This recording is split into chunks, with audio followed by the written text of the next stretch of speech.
Subscribe करें हमारे YouTube channel साधना gold को और पाएं वीडियोस सबसे पहले।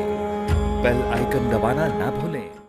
मैं बेटियों के प्रति आदर रखता हूं, बड़ी कृपा पूर्वक यहां से ये बात कह रहा हूं।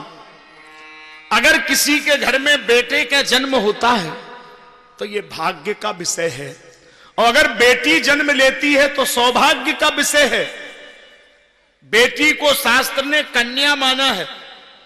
कौनी दीप्तौ, 3 कुल में प्रकाश करती है, इसलिए उसका नाम है कन्या।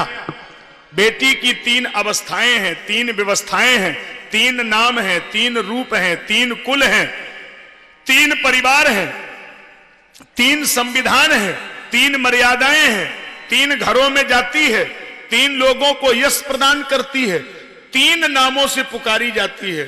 3 उस आप देख, एक एक बात के सामने रखता हूं आपके। 3 अवस्थाएं, पहले कवारी, फिर नारी, फिर महतारी। जब कवारी होती है तो पिता को यश देती है, और जब नारी बनती है तो पति को यश देती है, और जब महतारी बनती है तो पुत्र को यश देती है। उसका नाम है यशोदा। यशोददाति सह, जो दूसरे को यश प्रदान करती है लेकिन स्वयं यश का पात्र कभी नहीं बनती है।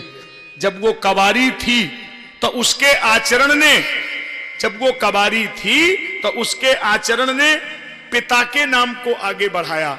जब भी पूछा गया तो यही पूछा गया, ये किन की बेटी है, किन की छोरी है, किन की लाडली है, तो बेटी पिता का नाम लेकर बुलाई जाती है।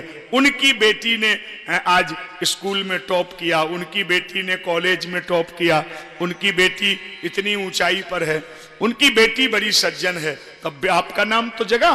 और जब शादी हो गई, घूंघट मार के चली, तो फिर लोगों ने पूछा किन की दुल्हन, तो फिर पति का नाम लिया जाता है। उनकी दुल्हन बहुत अच्छी है, उनकी दुल्हन, तो पति का नाम बोला जाता है। और जब बूढ़ी हो गई तो भी उसके संस्कार देखो, फिर भी पूछा गया किन की माई है, उनकी माई है, उनकी माता है, उनकी माँ है, तो बेटे का नाम बोला जाता है।